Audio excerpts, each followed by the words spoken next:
All right, so we're diving into pipeline environmental project management today. Got a guide here from RoleCatcher, and wow, it's pretty eye-opening. Like pipelines, Right. we know they exist, but how do we make sure they're built responsibly? You know what I mean? It's amazing how much you need to know for this job. It's not just about the environment. It's engineering regulations, even how you talk to people who are affected by the pipelines. Totally. It's like this guide is saying, forget what you thought about pipelines. It's not all hard hats and construction. It's data analysis, software modeling, figuring out how to minimize impact before anything even starts. Yeah, like an environmental detective. Yeah. But instead of solving a crime, you're preventing it. Say there's a pipeline route going through a sensitive wildlife area. You analyze impact on animals, water noise pollution. Then you got to find solutions. Maybe rerouting, using special construction methods, or even like a wildlife corridor. Wow, that's a lot. And speaking of a lot, this role catcher guide really lays out the whole career path, from entry level to senior management. It's a whole journey. And they give you examples at each level. So you see how things change. You might start by helping with impact assessments. Then you're leading them. And eventually, maybe you're setting the whole environmental strategy for a huge project, even mentoring new project managers. Okay, so I'm curious. Now, what does a typical day look like for someone doing this? Well, typical is tough to define in this job. One day you're in the field, boots on the ground, doing inspections, taking samples, making sure everyone's following the rules. The next, you're back in the office with data and assessments, maybe even presenting your findings to the higher-ups. Wow, that's a dynamic workplace for sure. Yeah. Not your average desk job. But this guide, it mentions the demands, the long hours, the responsibility. They're not sugarcoating it, are they? No, they keep it real, Yeah. which is good. It's not always easy. You're dealing with potential hazards, regulations, deadlines, a lot at stake. And then there's the stakeholder engagement. You're the link between the developers, the regulators, the people living there. Right. The guide really stresses communication. You're talking to engineers, scientists, government officials, community leaders, everyday people who are concerned about a pipeline's impact. That takes serious communication skills. Absolutely. And it's not just about explaining the technical stuff simply. It's about understanding different points of view and building trust, especially with communities who might be unsure about a big project like this. That makes sense. Even with the best plans and safeguards, pipelines can still worry people. So how do these project managers handle those conversations and find common ground? Well, the guide says stakeholder engagement isn't a one-time thing, it's ongoing. Starts early, even before a road is decided. It's about relationships listening to concerns, addressing them openly and honestly. I bet that takes patience, diplomacy, maybe a thick skin sometimes. For sure. You won't always agree with everyone. People might be angry, frustrated, even misinformed. But you approach it with empathy. Listen, actively find common ground whenever you can. It's about being a bridge, I guess, connecting the technical side to the real human impact. Exactly. And that bridge building goes beyond the community. Pipeline environmental project managers also navigate those environmental regulations. Right. The guide mentioned all those federal, state, local rules. It's like a maze. It can be. But that's where their analytical skills and attention to detail shine. They have to know those laws inside and out and translate them into actions that keep the project in line. So like a translator, but instead of languages, it's legalese and real world building. Exactly. And it's not just knowing the rules, it's applying them to real situations which are rarely clear-cut. Like imagine a pipeline crossing a wetland. Strict rules to protect it, but there might be several ways to comply. So you find solutions that follow the rules and protect the environment. Right. It might mean different construction methods to minimize impact, working with restoration experts on a mitigation plan, even talking to conservation groups about improving a habitat beyond the project. That's fascinating. So there's room for creativity within those regulations. Absolutely. That's what makes it engaging. You're not just ticking boxes. You're thinking critically, finding solutions, protecting the environment while letting these projects happen. Finding that sweet spot where responsibility and development meet. Yes. And realizing they're not mutually exclusive. In fact, the guide suggests the best project managers advocate for both. What makes sense? These pipelines transport energy we rely on. It's all connected. Exactly. Okay. And as we shift towards sustainable, energy pipelines are still important. Even if their role changes, we might see them transporting renewable sources like hydrogen or becoming part of carbon capture systems. So it's not just lessening the bad impact, it's being part of the solution for the future. Exactly. And that's what makes this career path so exciting now. A real sense of purpose as we face these challenges and find new ways to meet our energy needs while still protecting the planet. I'm curious. The guide talked about new technologies changing pipeline management. Can you tell us more about drones, remote sensing, data analysis, and how they're used for protection? Definitely, technology is a game changer, and it's opening up a lot of possibilities. Drones, for example, are becoming super important for environmental monitoring. They can reach places that are difficult or dangerous for people, getting high-quality images and data that would be really hard to get otherwise. Like having an eye in the sky, but with a much closer, more detailed view. Exactly. And it's not just about pretty pictures. The data from drones helps us check the health of ecosystems, spot potential hazards, track wildlife, and even monitor erosion control. Sounds incredibly effective. What about remote sensing? How's that used? Things like satellite imagery and LiDAR give us a wider view of pipelines and their surroundings. Really helpful for projects that cover long distances or difficult terrain. By looking at satellite images over time, we can spot changes in vegetation, which could mean a leak or a spill. We can also find areas of erosion or instability that could be risky for the pipeline. LiDAR, on the other hand, uses lasers to create 3D maps of the land. This helps us identify potential geohazards like landslides or fault lines that aren't visible from the surface. So we're getting a much more complete understanding of the environment, which helps us make better decisions about routing construction and operation. Precisely. And let's not forget data analysis. We collect so much data with these technologies. But data alone isn't enough. We need to make sense of it, find patterns, and get useful insights to guide our choices. That's where data analytics comes in. Can you give us an example of how it's used to improve safety or reduce impact? Sure. One example is predictive maintenance.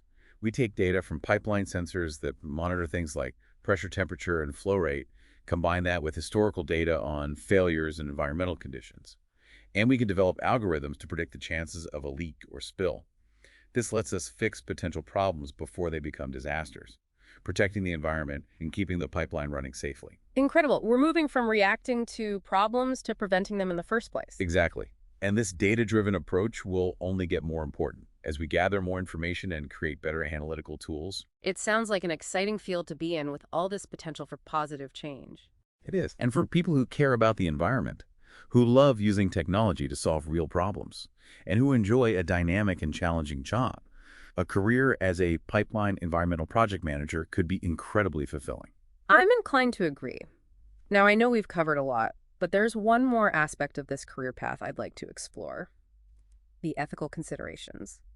Pipelines, by their nature, can raise ethical questions about our use of fossil fuels and their impact on communities and ecosystems. How does the RoleCatcher guide address these ethical dimensions? You've raised an important point, and the guide doesn't shy away from it. It actually dedicates a whole section to ethical considerations in this field. It acknowledges that pipelines, especially for oil and gas, can have big environmental and social impacts. And it encourages aspiring project managers to think about these impacts carefully and develop their own ethical framework for this work.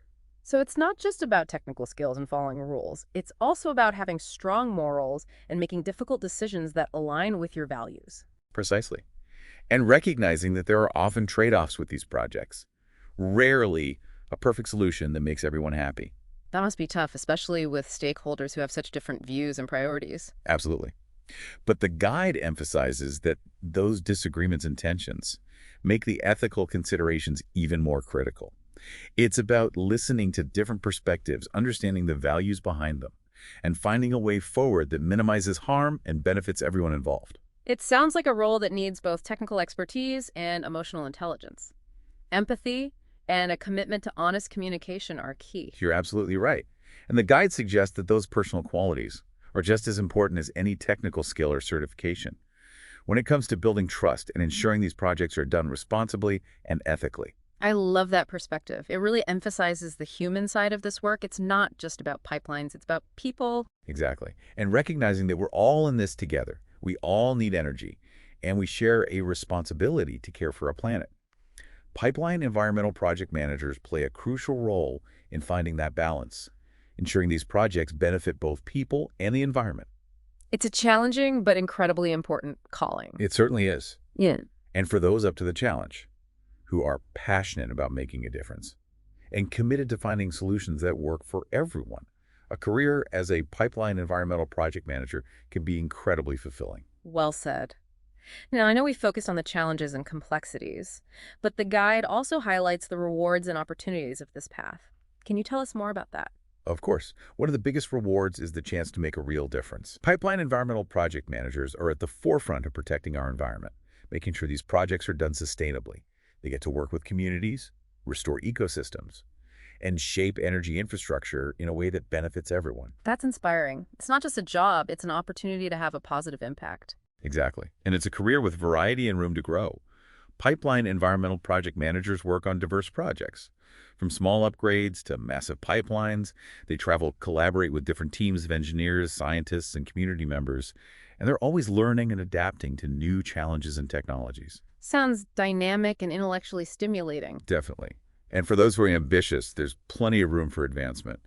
As you gain experience, you can take on more responsibility, manage bigger projects, even move into leadership roles. That's great to hear. Now, for anyone listening who's feeling inspired, what advice would you give to someone considering this career path? What are some key steps they can take? Great question. First, get a good education in a relevant field. Environmental science, engineering, geology, even a related area like law or policy. The key is a strong foundation in science, plus the analytical and problem-solving skills you'll need. So a solid academic base to build on. Exactly. And don't underestimate hands-on experience. Look for internships, volunteer work, part-time jobs, anything that gives you exposure to environmental consulting or the energy sector. You'll gain practical skills and get to network with professionals. Networking is so important, right? It really is. Go to industry events, join professional organizations, reach out to people working in the field. You'd be surprised how many are happy to share their experience and offer advice. Great advice. Now we're almost out of time, but I wanted to touch on one last thing the guide mentioned: the importance of staying current with trends and technologies in this fast-changing field. You're right. This isn't a field where you learn once and you're set. The pipeline industry is constantly evolving. New technologies, regulations, environmental challenges are always popping up. To stay ahead, you have to be a lifelong learner. So how can aspiring pipeline environmental project managers keep up? Lots of ways. Read industry publications. Go to conferences and webinars, follow experts and organizations on social media, and don't be afraid to ask questions. Challenge what you hear and think critically. Sound advice for any profession, really. Be curious, be engaged, never stop learning. Well, I'm afraid that's all the time we have for today. So we were talking about the communication skills needed in this line of work. Oh yeah, it's crucial. And like I was saying, it's not just about simplifying technical terms. It's about really getting where people are coming from, building that trust. Especially when you've got communities who might be a little wary of a pipeline coming through their backyard. Makes sense. Right. Even with all the precautions in place, pipelines can still be a sensitive topic. So how do these project managers navigate those conversations? How do they find that middle ground? But one thing the guide emphasizes is that stakeholder engagement isn't a one-and-done deal. It's got to be ongoing. Start early on, even before the route is finalized. It's about building those relationships, really listening to people's concerns and addressing them head on. I bet that takes a certain kind of personality. You'd need patience for sure, diplomacy, and probably a pretty thick skin at times. Oh, absolutely. You're not going to see eye to eye with everyone. And there will be times when people are upset, maybe angry, even misinformed. But the key is to come at it with empathy. Really listen and try to find that common ground whenever you can. It's like you're building a bridge almost, connecting that technical world with the real human impact these projects can have. Exactly. And that bridge building goes beyond just the community level, too. Pipeline environmental project managers also have to be fluent in the world of environmental regulations. Right, because it's not just about the environment itself, it's about all those rules and regulations. The guide mentioned federal, state, local regulations. It's a lot to keep track of. It's a lot. That's like a whole other language sometimes. But that's where those analytical skills and that meticulous attention to detail really come in handy. They need to know those laws like the back of their hand, and then translate those often complicated rules into clear steps that ensure the project is always in compliance. So they're kind of like translators in a way. But instead of different languages, they're bridging the gap between legal jargon and the practical realities of building a pipeline. That's a great way to put it. And it's not enough to just know the rules. You have to know how to apply them in real-life situations, which are rarely black and white. Take, for instance, a pipeline project that needs to cross a designated wetland. There are strict regulations in place to protect those ecosystems, but there could be several different ways to comply with those rules. So it becomes about finding the solutions that tick all the boxes, meeting the legal requirements while still making sure the environment is protected. Exactly. You want to find that sweet spot where you're doing things by the book. but also upholding the spirit of environmental protection. Maybe that means exploring alternative construction techniques that minimize the impact on the wetland, or working with restoration experts to come up with a solid mitigation plan. You could even collaborate with local conservation groups, maybe find ways to enhance the habitat even beyond the immediate project area. That's really interesting. So there's room for creative problem solving within those regulations. Absolutely. That's what keeps things engaging. You're not just checking boxes. You're constantly thinking critically, weighing different options, and ultimately finding those innovative solutions that protect the environment without bringing these essential infrastructure projects to a standstill. Finding that balance between environmental responsibility and the need for these projects. Precisely. And recognizing that those two things aren't mutually exclusive. In fact, the guide even points out that the best pipeline environmental project managers are the ones who can effectively advocate for both sides. Which makes sense. After all these pipelines transport the energy we all rely on, it's all part of a bigger picture. Exactly. And as we're shifting towards more sustainable energy sources, pipelines will still have a role to play, even if that role changes over time. We might see them being used to transport things like hydrogen, or they might become a vital part of those carbon capture and storage systems we're hearing about. So it's not just about minimizing the negative impact, it's about being part of a solution that moves us towards a better future. Exactly. And that's what makes this career path so exciting right now. There's a real sense of purpose. We're facing some big challenges, and we need to find innovative ways to meet our energy needs while still protecting the planet. It's a big responsibility. The guide also touched on some of the technologies that are changing the game in this field. Things like using drones, remote sensing, and data analytics to enhance environmental protection. Can you tell us a little bit more about those? Absolutely. Technology is playing an increasingly important role in this line of work. It's opening up some exciting new possibilities for environmental protection.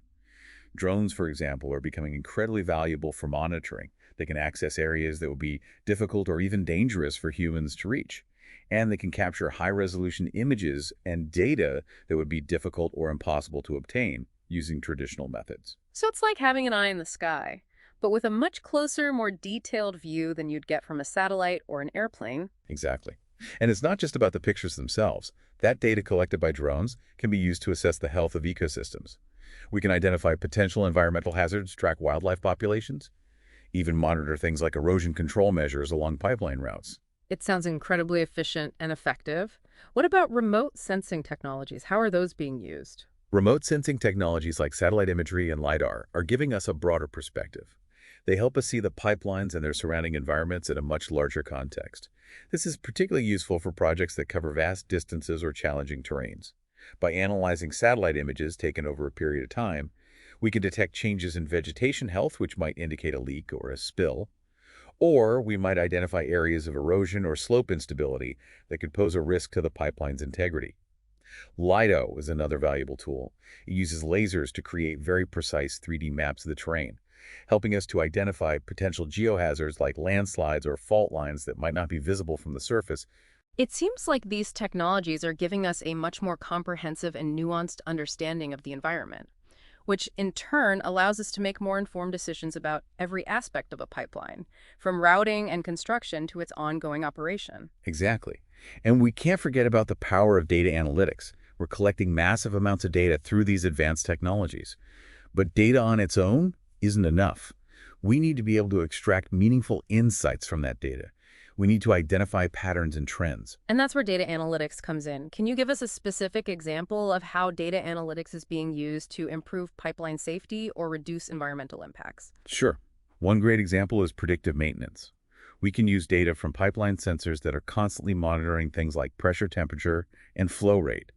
And by combining that real-time data with historical data on pipeline failures and environmental conditions, we can develop sophisticated algorithms that can actually predict the likelihood of a leak or a spill occurring. So instead of just reacting after a problem happens, you're anticipating and preventing those problems. Exactly. It's about moving from a reactive approach to a proactive approach. And that shift is a win-win for both the environment and the industry. Absolutely. It sounds like it's a really exciting time to be working in this field.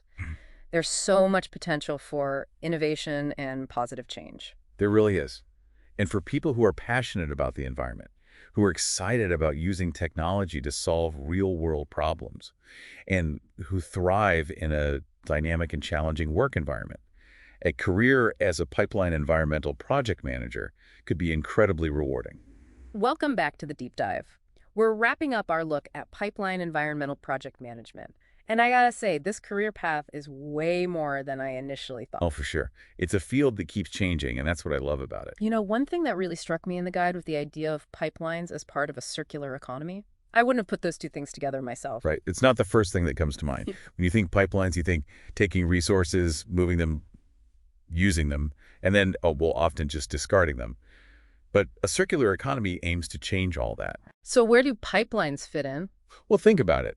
Instead of just oil and gas, imagine pipelines transporting renewable energy, like hydrogen, that's already being explored, or carbon capture and storage. Those pipelines could move the captured CO2 to safe storage, keeping it out of the atmosphere. So they actually become part of the solution to the climate problem, not just contributing to it. Exactly. And if we're really going for circularity, even the materials used to build the pipelines could be designed for reuse or recycling later on. Yeah. Less waste, less need to extract new resources. Yeah, okay, now that's a whole new way of thinking about it. It's not just making the current system a bit better, it's redesigning the whole system. Exactly. And that kind of forward thinking is what's going to drive this field forward. Speaking of driving forward, this RoleCatcher guide has given us a lot to consider. We've covered everything from impact assessments to the bigger ethical questions. Yeah, it's a job that needs you to think both small scale and big picture, that's for sure. If someone's listening to this and thinking about this career path, what would you say is the most important thing to take away from all of this? That's a tough one. But I'd have to say it's that this isn't just a job. It's a chance to really solve problems on a massive scale. You're at the crossroads of industry, the environment, and people's lives. Finding solutions that work for all three. That's a huge challenge, but incredibly rewarding. Well said. And I think this guide makes it clear that this is a field with a lot of heart. These are people who genuinely care about the planet while also getting the complexities of our energy needs. Absolutely.